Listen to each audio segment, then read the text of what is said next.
Coming up in the news, ports in the Bahamas preparing to undertake an emergency drill in the event of a terrorist attack. Also, Abaco Markets is moving full speed ahead with its multi-million-dollar investment. And police needs your help in locating 2 wanted suspects.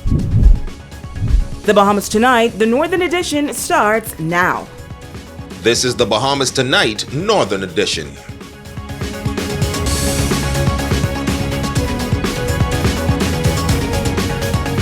Bahamas, I'm Shashina Wolf-Arkus, and as always, it is so great to have you with us. Topping news this evening, the International Ship and Port Facility Security Compliance Unit holding a national exercise next month throughout the country to prepare for any potential terrorist attacks. Officials say it is important to understand that there are no impending threats. However, it is important for stakeholders to have an action plan for any eventuality.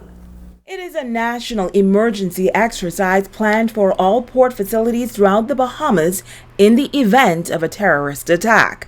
With the country's location and many ports, the Bahamas is considered a soft target, and officials of the International Ship and Port Facility Security Compliance Unit, along with industry stakeholders, will do a mock exercise to ensure operational readiness in the event of an attack. The exercise has been designed to promote emergency preparedness, test the country's implemented security plans, measures, and the country's response with regards to threat to international port facilities within the jurisdiction and its surrounding areas. It will also allow stakeholders, agencies, that is all who are present, to exercise their procedures that are a part of the response mechanism for each facility, while allowing the opportunity to test and evaluate their international plans, their individual plans and communication network. The aim is to identify any deficiencies in the country's response plan, as well as identify a number of key areas, including response time, and determine how quickly and accurately information can be conveyed. Every island that has a port will take part in this national exercise, and the plan is to set a scenario and go live with an action plan in conjunction with agencies like National Security, Emergency Medical Services, and the Port Department. But you're not going to be the first island to go live. They will have an attack on their island, and then they will go live at 10:06. Pay attention to the time difference. By the time between when each island will go hot. Next island will be going hot will be Eleuthera, it will be Princess Key. They will also have an explosion that will be a fire will be rapidly spreading. How quickly, once a facility in Grand Bahamas is attacked, how quickly that information could leave that facility, get to the police, the defense force, leave the island of Grand Bahama and get to the EOC where the ISPS coordinator and the command team will be in, and then that information will then be transferred to the Port Facility Security Advisory Committee. They will have an explosion at their facility, and then they'll have some person injured. Course of action, what they'll be taking is, like you see at the bottom, they'll be conducting the police defense force, EMS services on that island. Now, what is most important is that the public is aware that this all takes place on March 10th, and be aware that it is only a test. So like the senior commander said, we want to control the narrative. We don't want the world to think that, yes, the Bahamas was under attack, but it's only an exercise. Well, Abaco Markets is moving full speed ahead with its multi-million-dollar investment in the downtown area of Freeport. The business district has become a virtual ghost town in recent years, but many believe that this mega project is exactly what is needed to breathe new economic life into that city center. Here's Jay Philippe. The new Solomon's Fresh Market is scheduled to open in downtown Freeport later this year. It is said to be an investment of some $3.5 million, and Abaco Markets Limited, the parent company of Solomon's, is expected to transform the former Winn-Dixie location into a modern food market. The downtown location has been iconic in the Grand Bahama community, and CEO of AML Foods Limited, Gavin Watchorn, says they are excited about the move to the city center. We are super excited to open up the food store downtown. We know that this has been a long part of Grand Bahama history. A lot of people have grown up knowing about the food store downtown, and we're really excited to reopen it later on this summer. Our team's working quite hard on it. We've got most of our equipment already ordered. We're already hiring a few people for it, some training going on. Obviously with supply chain, which everybody knows the challenges with that, it's a little bit later to get a few things than we had hoped for, but we're still expecting to open it towards the end of the summer this year. Watchon says work crews ramped up their construction pace over the past several months in order to meet the ambitious deadline. Once completed, the 20,000 square foot store will feature a Solomon's neighborhood format and will provide new job opportunities in the Freeport economy. You can see the landlord, there's a new roof going on the building, and they're doing the construction working down there. So things are moving along quickly. We're very excited about it. This investment by AML is expected to be the catalyst for the revitalization of the downtown area.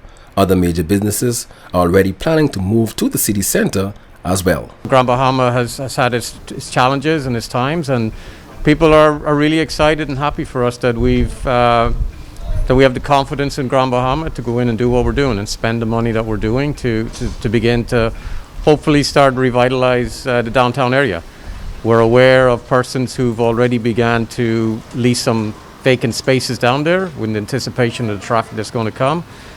And for some of our staff in this store worked in that store, so they're excited too about kind of reopening something that was near and dear to them for many years. AML Limited Foods currently operates 8 stores with locations in New Providence, Exuma, and Grand Bahama. I'm Jay Philippe, ZNS Network News. In other news, the Grand Bahama Chamber of Commerce holding elections today. This time around, it is being conducted via Zoom. At the end of the day, a new leader of the business community expected to emerge as current President Greg LaRota, as he was not seeking re-election. The newly elected President James Carey expressing his gratitude for the confidence. Now, first Vice President is Ralph Hepburn from Connet Bahamas Limited. Second Vice President, Mr. Mick Holding, business consultant. Treasurer, Carmel Parker Dean from Fidelity Bank. Secretary, Sonia Knowles from Star General Insurance. Well, the Reach Out Youth Organization's 15th Annual Boys to Men Mentorship Conference officially opening today. Scores of young men received uplifting and inspiring words from a handful of speakers, including the Minister of Youth, Sports and Culture, the Honorable Mario Bolag. Romiko Knowles was there. This year's theme for the 15th Annual Reach Out Youth Organization's Boys to Men Conference is Sky is the Limit. The motto of the organization is Drop the Guns, Drop the Knives, and Try Jesus. Superintendent of Police Wendell Clark telling the young men attending the conference that they are the future and the country needs them. This country is your inheritance, and you have to take care of it, and you have to value yourself. And every day you look at yourself in the mirror and you say, what is my purpose? What's my value? You have value, and value isn't in things. Your value is in serving, and your value is in serving your country, and it's in serving people. Bringing a charge to the youth using a sports analogy, the son of the founder, Dudley Sade Jr., admonished the young man to work hard and be disciplined. Listen, you know Buddy Hill, he didn't start at a D1 school. What school did he start at? Sunrise Christian, and then where he went from there? On the bench in Oklahoma, and then he worked his way up. He worked his way up to the number 6 draft pick in the NBA. Now he has a contract worth what, over 90 or 80 million dollars. It wasn't just handed to him. And before that, I can tell you, he used to be in the YMCA by himself, shooting thousands of shots. Those are the things nobody sees. Returning to his stomping ground, Assistant Director of Youth in the Ministry of Youth, Sports and Culture, Norris Bean, encouraged the students to make the right choices, noting that the direction of their lives depends on it. All of you control the choice. You want to be a great pilot? You have to choose to do that. You want to be a great police officer? You have to choose to do that. You want to be like Steph Curry? You have to choose to do that. See, you control that choice of how hard you can work, the time you can put into it.